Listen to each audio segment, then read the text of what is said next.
So, friends, welcome to the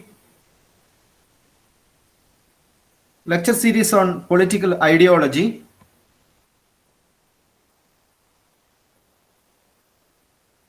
This evening, we are going to talk about socialism. Last day,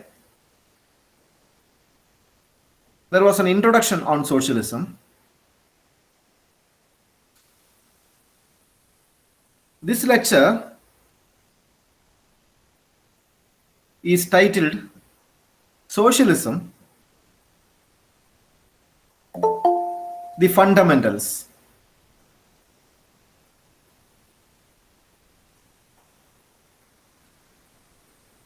Friends,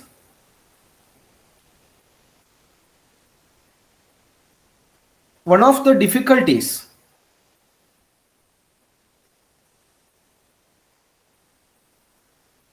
in analyzing socialism is the fact that socialism is understood in three different ways.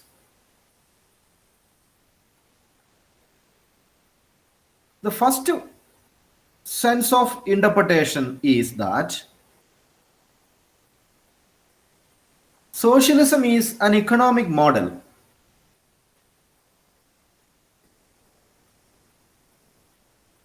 As an economic model,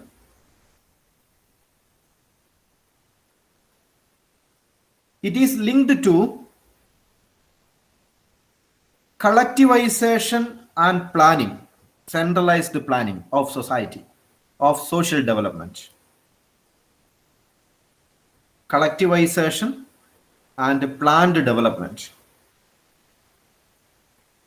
In this sense, socialism is viewed as an alternative to capitalism.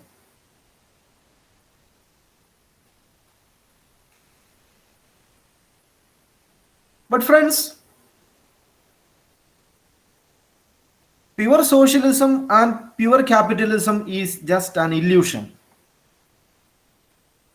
There is no such thing as pure capitalism and pure socialism. Why? All economic models, friends, all economic models in different ways tries to use the features of other economic models. So you can see socialist societies using the features of capitalism, for example, China. You can see capital societies using socialist features, for example, Britain.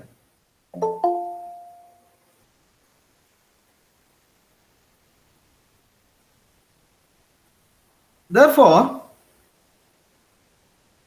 we cannot say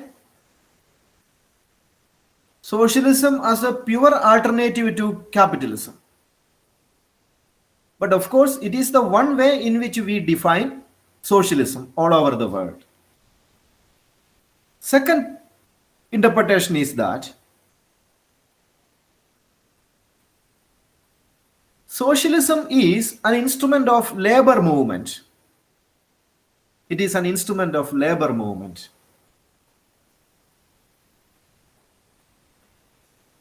So it protects the interest of the working class.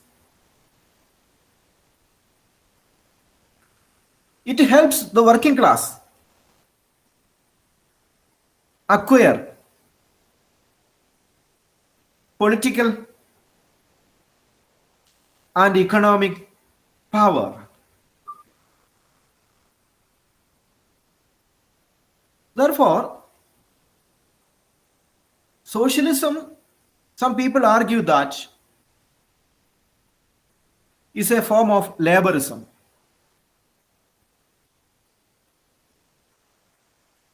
It's a vehicle, a motor for advancing the interest of the labor groups.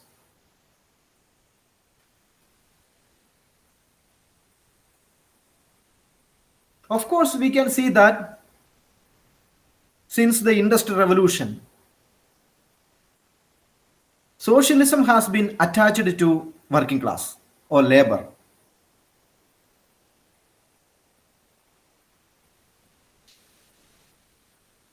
But friends, there is a third interpretation of socialism. That is, socialism can be understood in a broad sense, in which it is a political creed, a political ideology,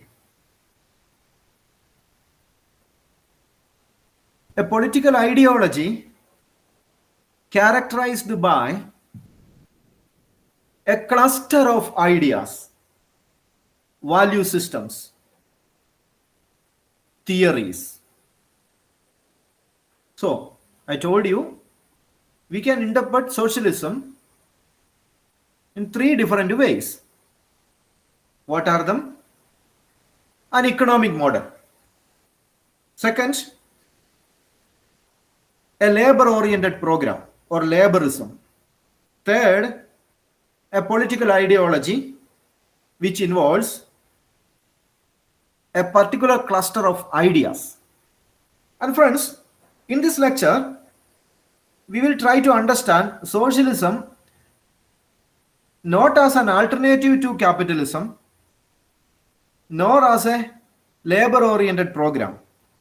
Rather, in this lecture, we will try to understand socialism as a political doctrine, a cluster of ideas. Friends, socialism is a cluster of particular ideas.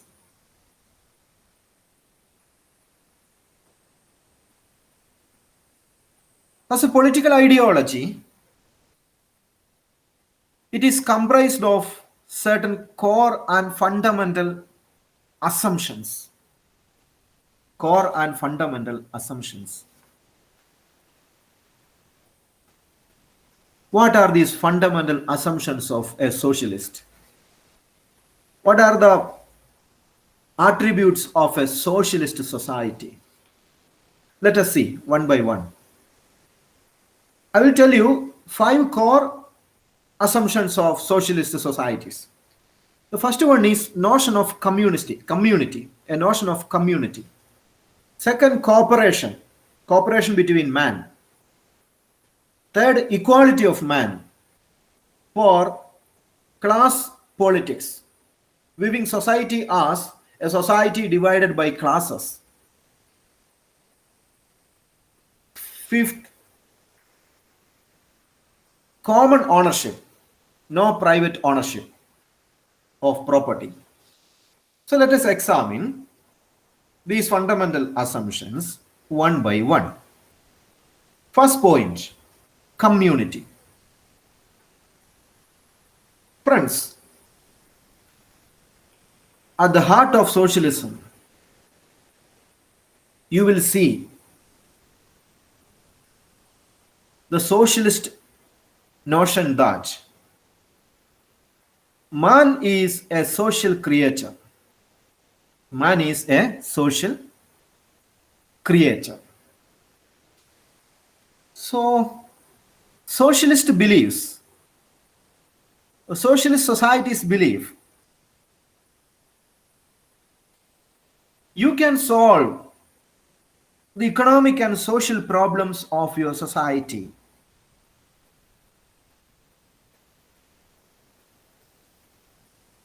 by using the power of community, not by the power of individuals.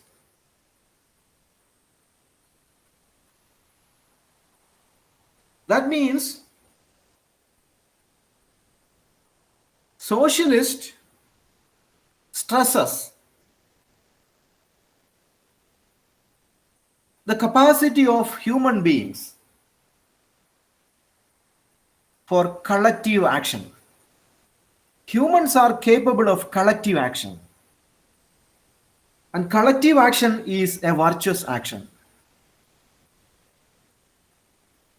You have to work together to attain goals in life.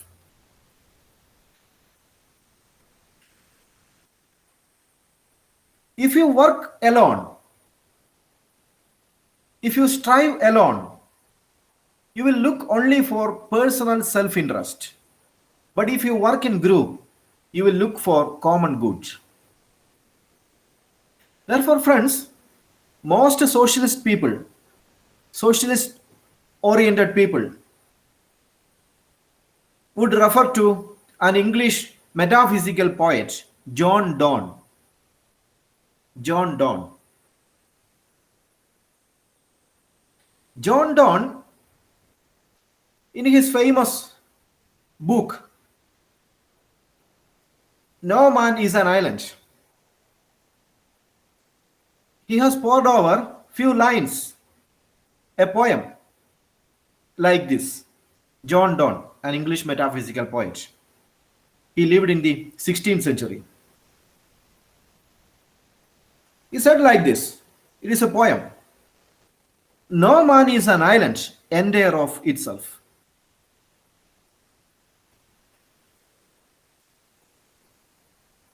Every man is a piece of the continent, a part of the main.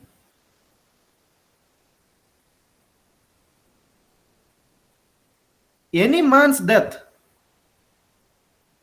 diminishes me because I am involved in mankind. And therefore, never send to know for whom the bell tolls. It tolls for thee. Friends, it's a beautiful line.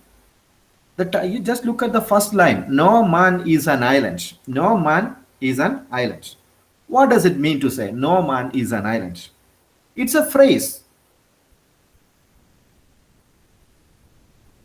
It's a proverb in its own right. That means no man is truly self-sufficient in this world. None of you are self-sufficient in this world. All of you need to depend some other people for your own survival. No person in this world can survive alone by one's own. All of you must rely on the company and comfort of other people in order to survive and in order to thrive. And you see the expression, any man's death diminishes me because I am involved in the mankind, and therefore never send to know for whom the bell tolls, it tolls for thee. Don't say, because we are all part of the mankind. We are all part of the mankind. Any person's death is the loss for all of us. If one of us dies, friends, it's a loss for the entire mankind. And when somebody dies, you don't need to wait to know. You don't need to wait to know for whom the bell tolls, because all of us will die one day. Now it's my turn, next day it is your turn. So the line suggests that we will all die. So the bell will toll for each one of you. So you don't need to notice for whom the bell tolls. There will be bell for you one day. So love your fellow being. So therefore, friends, socialists view that Human beings are comrades. That is why they use the word comrades. Human beings are there for comrades, brothers, sisters. We are all tied to other people. All of you are tied to other people by bonds of the common humanity. By the bonds of the common humanity. That means socialism is a principle of fraternity. Fraternity means brotherhood, a bond of sympathy and comradeship between and amongst human beings. Friends, like liberals or like conservative people, like liberal people and like conservative people, a socialist will never believe that human nature is fixed. We know that liberals will tell you that nature has endowed us with certain skills, and nature has given us certain skills, and by birth we are born with some talents. That is the liberal perspective about human nature. But socialists will never believe that idea. They believe that human nature is malleable. Human nature is malleable. Human nature is plastic. We have a plastic nature. Plasticity is what makes human nature. That means your self, your subjecthood, your what may be called identity, your character, that is shaped not by nature but by experiences in real social life. That means in the nurture versus nature debate. So, nature debate, liberals stand for nature. That is, nature has given us certain talents, whereas nurture debate says that all our talents are learned from the society. And socialists stand with the nurture debate. And they say that, socialists say that human character is shaped by experiences. Friends, from birth, even from the womb of your mother, each one of you is subjected to experiences.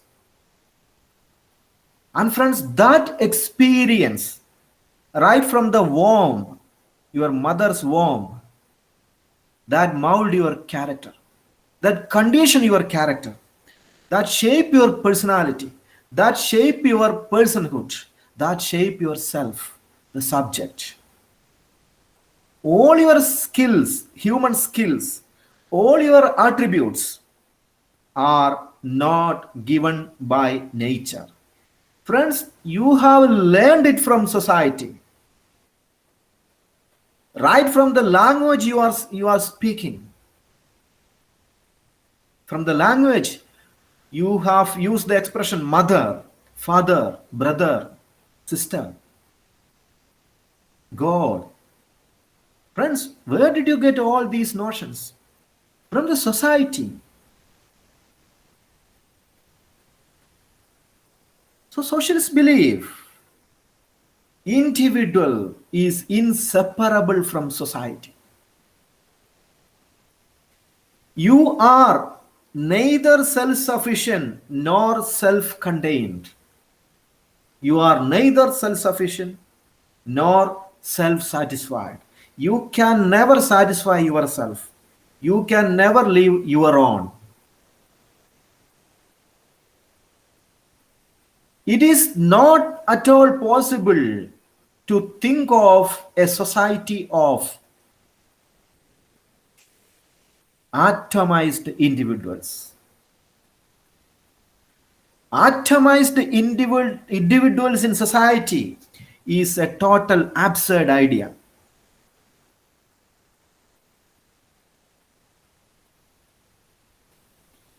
So, friends, Socialist derives their idea not from the notion of what people are like, whether I am like you or you are like the art person or that person is like this person.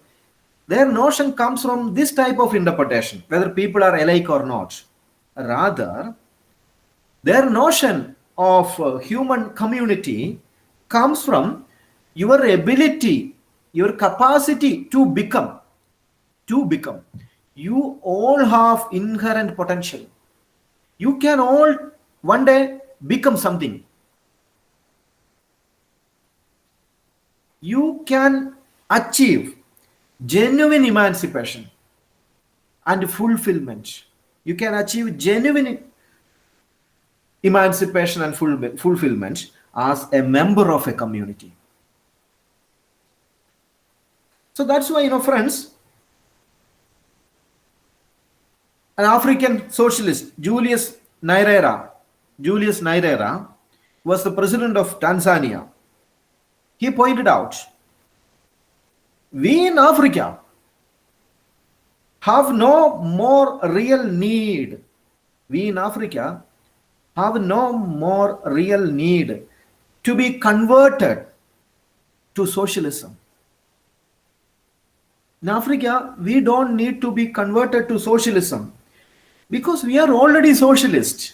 That's what he was meaning. We in Africa have no more real need to be converted to socialism than we have of being taught democracy. He therefore described a type of tribal socialism. He was a proponent of tribal socialism. So friends, in the West, the social dimension of life had been destroyed by industrialism by the 18th century. Individuals were stripped off from their families, stripped off from their neighborhood, from their peer network, and they were all taken to factory settings, to urban centers. So they were deprived of all their social surroundings and social connections. But that was a scenario of the Western industrial world. In India or in Africa or in Sri Lanka, you just imagine their society. We are still connected to each other. We are not separated by wealth, or we are not separated by the labor you are selling to the market. No. We are still connected to other people based on so many bonds. We are not that much industrial. But what happened in the Britain was that individuals had lost their social bonds.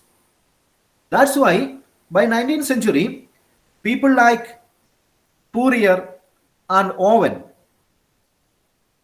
argued for reclaiming social life. Reclaiming social life.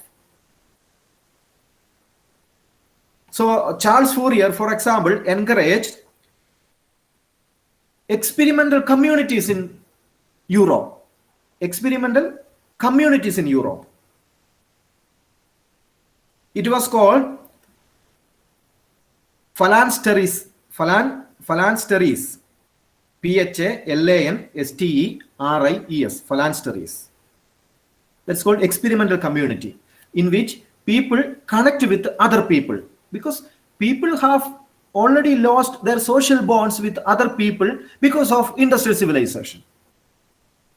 And Robert Owen also proposed certain kind of experimental communities. So this is the notion of community according to the socialist. And friends, now let us move on to the second point. Cooperation. Socialists believe in human cooperation. Friends, cooperation is our natural relationship. We are born to cooperate with other humans. We are not meant to enter into competition with other humans.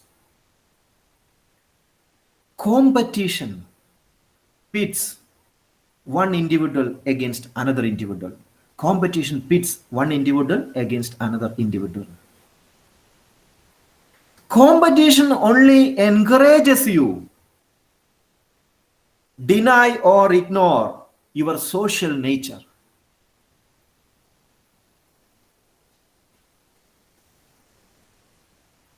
Competition promotes only selfishness and aggression. But cooperation, think about cooperation. Cooperation makes you a moral animal and also an economic animal. You work together with other humans through bond of sympathy, care, and affection. You work with other people through sympathy, care, and affection.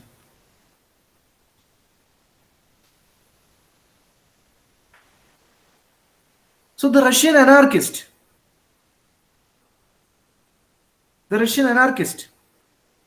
Peter Kropotkin suggested that the reason why human species, right from the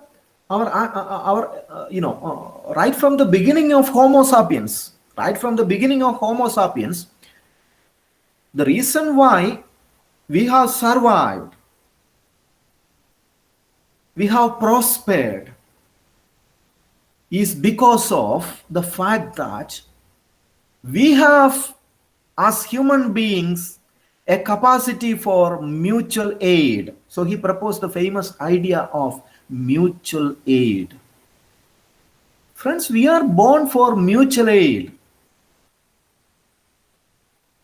Friends, we are not only motivated by material incentives that I teach you because I get money.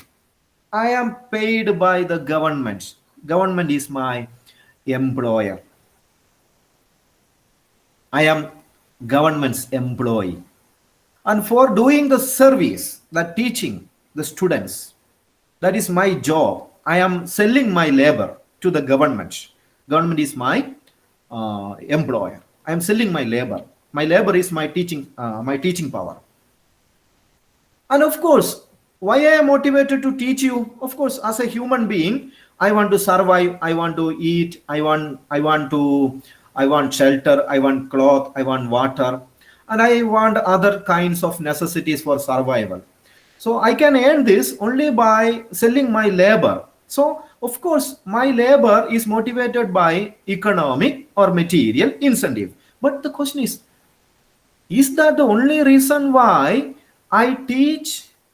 It's a very complicated question. And socialists believe, friends, other than the material incentives, people are motivated by moral incentives. For example, friends, if government Brandon College is a private capital and you all come to the classroom by paying a huge fee per month, suppose you pay a huge fee to the private capitalist, and you all purchase education, and I sell my labor, teaching labor, to that private capital. Of course, friends, I will not teach like this. Why? Because I don't have that moral incentive. You see, I can finish my lecture within 1 hour. If I am going to teach you socialism, I can complete socialism within 1 hour. But you see, since this job is a government job, it's a public property. What motivates me is that I think I have to deliver a long lecture. I have to deliver socialism through 5 or 6 or 7 hours lecture instead of confining to a 1 hour lecture in a capitalist model. Because in a capitalist model, if I want to lecture 1 hour, 2 hour, 3 hour, or 6 or 7 hours, or no matter how many hours, friends, I should be paid. For each hours, I will seek, a remuneration. But here, I am able to deliver so many hours of socialism lecture because I am a human being. As a human being, I am attached to you. I have a sense of comradeship. I have affection to you. I have love for you. And I like all of you. And that is the reason why, friends, I am able to work for you, deliver so many hours of lectures on socialism. And I think this way I can contribute to my society.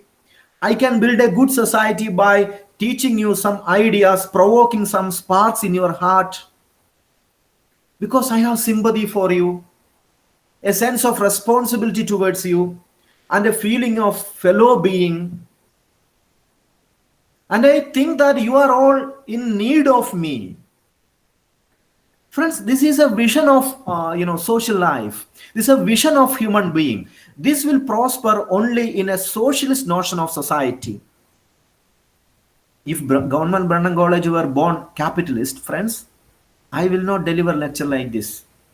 If I want to lecture like this, I will seek money from you. Money makes me a lecturer or a professor or a teacher. So that's why, friends, cooperation is the basis of society. So socialist commitment to cooperation, in a sense, has stimulated cooperative enterprises. Have you heard about cooperative banks in Kerala? Now, some commies are stealing money of their investors or of their members. Haven't you seen? Notice from the newspaper. But socialists have a great idea of cooperatives. They believe cooperatives are designed to replace competition. Cooperatives are designed to replace competition. So cooperative banks are an alternative to private banks. It is designed to replace competition and hierarchy of business. So both producers and consumers can cooperate. So this cooperation happened in UK.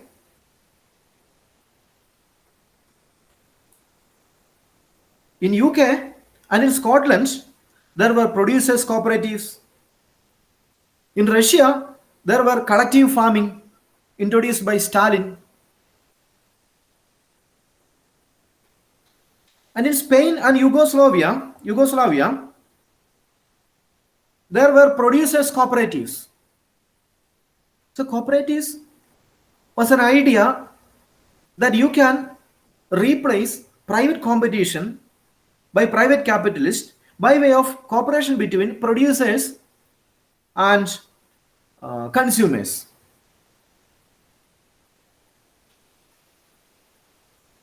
So this is the idea of cooperation in society, socialist society. And third, equality. Friends, socialists are committed to equality. Their equality notion is not like liberal equality, it is different. They believe in an egalitarian society, egalitarianism. What is egalitarianism? It is a belief. It is a belief that social equality or equality of outcome is very important. So socialists have proposed three types of social equality. They have proposed three types of social equality. First one is justice or fairness. Justice or fairness.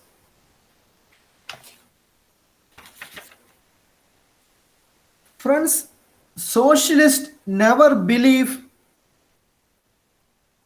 the innate capacities of human beings, but liberals believe. What is innate capacity?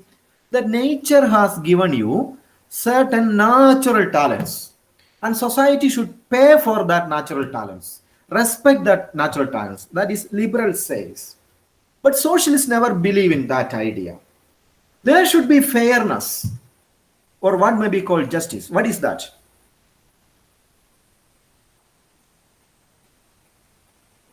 They do not hold that all people are born identical. All people are born identical. And all people are not possessing precisely the same capacities and skills. That is what liberals say. All of you have same capacities because nature is there in you. Each one of you are part of the nature and you have all equal capacities given by nature, liberals say. But socialists never believe that idea. An egalitarian society is one in which, for example, a student attending mathematics examination will never score the same mark. Students who attend in mathematics examination never score the same mark. Rather, socialists will argue that human inequality is the result of unequal treatment of people by the society. Why inequality in the society? Because all of us human beings are not able to treat all the individuals equally. So what we should do? We should try to treat all the people equally.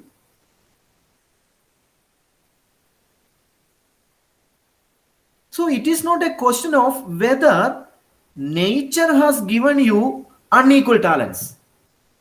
Of course, no problem. If nature has given you unequal talents, we have no objection. But what we should do? We should treat every individual equally. Because we are all connected by a social bond. And second, social equality is based on community and cooperation.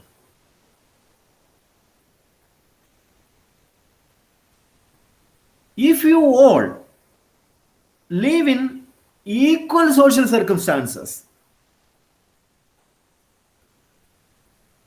you will more likely identify with one another and work together for a common benefit.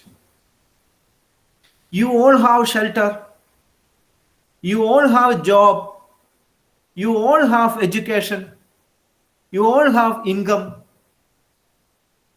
necessary for survival, not in excess. You imagine such a society.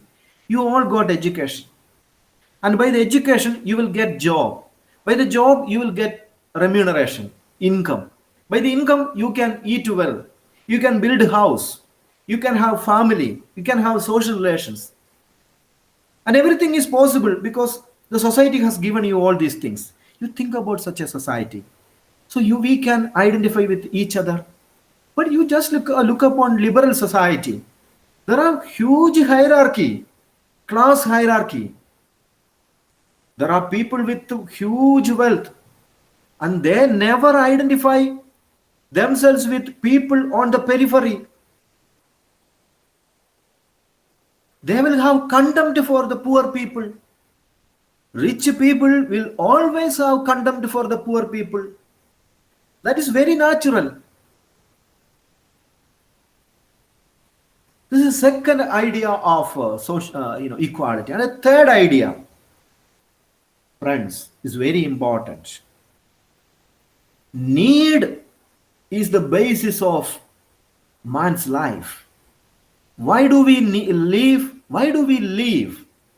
This is not because we are all motivated by some metaphysical considerations like Hellenic Greek people, like Plato or Socrates or Aristotle. They all thought about things beyond sensory world. They say, I want self-actualization, I want knowledge. And they eat these kinds of things. And knowledge was their food. Friends, metaphysical consideration is not the basis of life. What do you want in life? Do you want books? Do you want poetry? Do you want philosophy to live? No, that is not our priority. What is our priority? Your priority is your food, shelter, cloth, social bonds. Friends, that is our need. And if you are born in a society that doesn't enable you satisfy your need, is a brute society.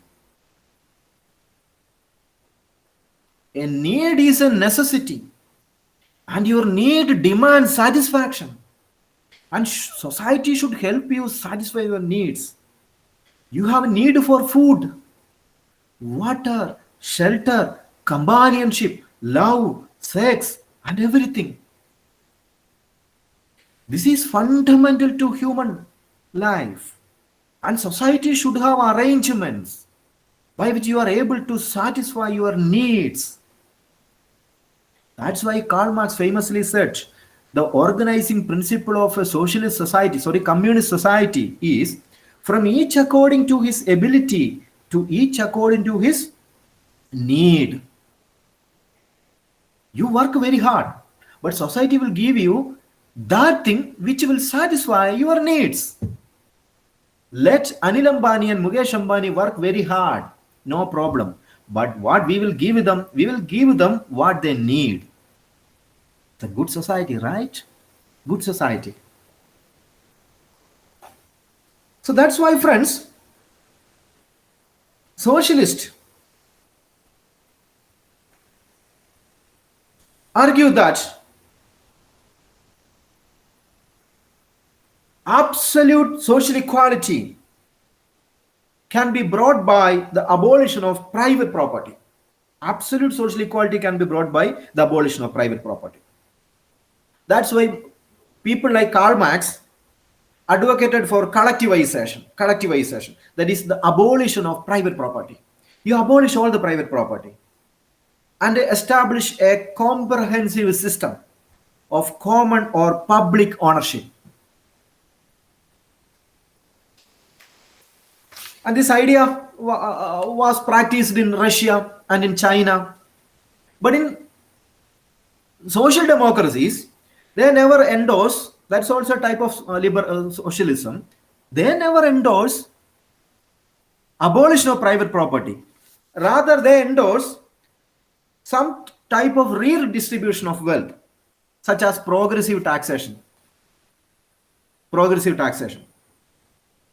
They never try to abolish capitalism as such. They never try to abolish private property as such. Rather, they want to humanize private capitalism. That is, friends, equality. And there is another, point, that is class politics. Socialists believe in class politics. What is class politics? Friends, there is fundamental division in society. What is a fundamental division in society? Social classes. Social classes are a reality. They use social class as an analytical tool. Socialists use social class as an analytical tool. And socialists believe human beings tend to think in terms of with whom they share a common position. We all try to relate with other people in terms of our relative economic position or our relative interest. We relate with social classes rather than individuals. And social classes are the motor of history, Marx said.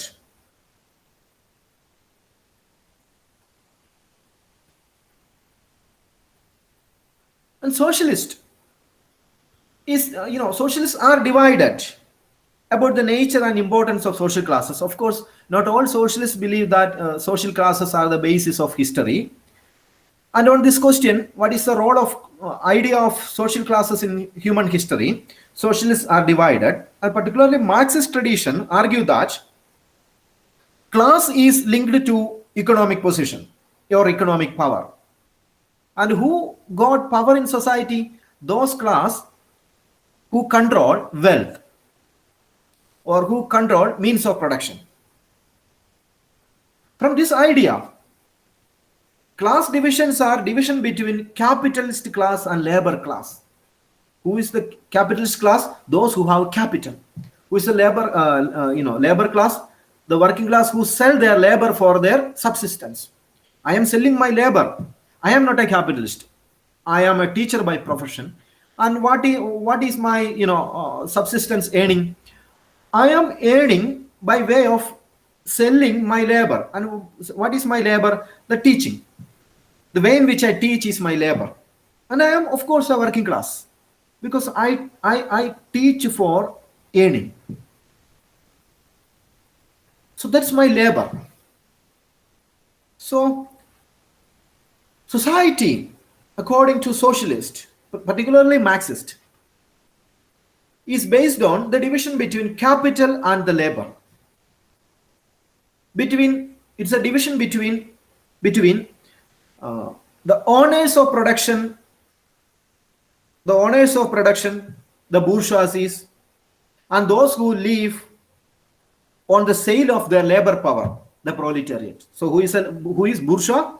Bourgeois are a Marxist terminology who believes who owns productive wealth. Bourgeois are those who own productive wealth. Then who is proletariat? Proletariat are people who sell their labor power for subsistence earning. You can't live if you don't sell your labor because you don't have any other wealth. You don't have property. The only way in which you can live in society is by selling your labor. And all people in society who sell their labor are proletariat, according to Marxists. So all of us, as a teacher, I am a proletariat because I sell my labor. I'm a working class. And friends, Marxist says this two-class model of society in which class interests are irreconcilable. There is antagonistic relationship in society between classes, between bourgeois and the proletariat. And ultimately, this antagonism of class, those who sell their labor and those who have capital, the conflict between these two finally result in a proletarian revolution. Because so long the capitalistic class cannot maintain the proletariat in subservience. The proletarians will one day realize their potential. That's why Marx believed that the greatest people, the best people in the world is proletariat because they are born with a historic mission to overthrow capitalism. This is what may be called class politics. And finally, friends, socialists have another idea about common ownership. What is that? Friends, socialism is often associated with the origin of competition and inequality associated with private capitalism. So socialism emerged as a political doctrine as a reaction against the idea of competition and inequality resulted from private capitalism.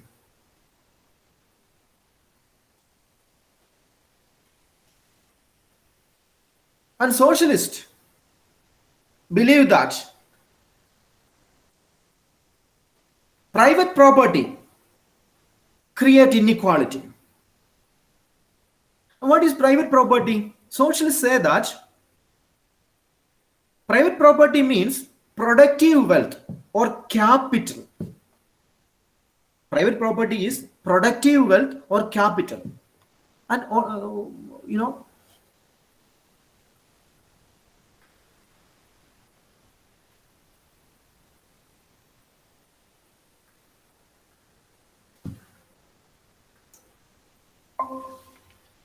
am I audible, friends? Yes, sir. Okay, friends. What I'm saying is that uh, socialists are opposed to private property. And what is private property? Private property, according to them, is productive wealth or capital. So none of us have capital. We are not capitalist. Why? Because we don't have private property, and we have some belongings. What are our belongings? Our belongings are clothes. The cloth I wear, the mobile I possess, these are all my belongings. Furniture or house or table, my laptop, these are all my belongings. This is not private property. What is private property? Private property is those that can create wealth. Those that can create wealth. So my cloth cannot create wealth. My furniture cannot create wealth. My house cannot create wealth. So that is not private property. And socialists believe this idea or notion of property central to liberalism and conservatism is the evils of society. They said property is unjust. Society no more need a notion of property. We need belongings, possessions like cloth, shelter, computer, home. These are all belongings. That is not property. And the notion of property of the liberals and the conservatives, we don't need it. We have to abolish that idea. Wealth is produced by the collective effort of human labor. Who create wealth in society, friends? Who create wealth? See, look upon the Jeff Bezos of Amazon, or Mark Zuckerberg of Facebook, or any other capitalist. Their wealth is not their handiwork. Their wealth is created by the labor power of their employees. And their wealth is not actually belonging to them. The basis of their wealth is the labor of their employees. So their wealth should belong to that people who sold their labor for subsistence earning. They created their wealth. Second, property is morally corrupting. Private property corrupt you. Friends, now all of you who are sitting in this classroom behind my screen are very innocent. Why? You are motivated by a notion of private property. Friends, the moment you get a job, the moment you become a salaried employee, the moment you get some kind of earnings in life, you start saving your money. Friends, that moment your innocence will be lost, because you want to believe that you own something. So this notion of ownership, the notion of ownership destroys our very character of cooperation and comradeship. So that destroys you. So that's why they believe, socialists believe notion of private property is, after all, corrupting. And third, private property is divisive. It fosters conflict in society.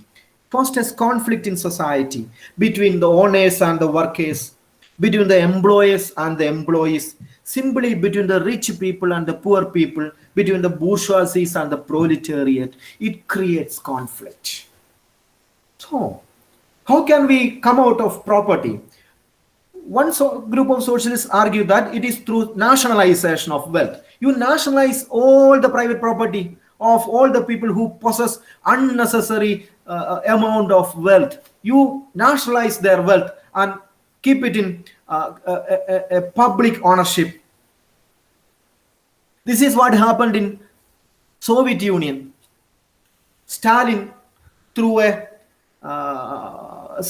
nationalization, captured the wealth of all the,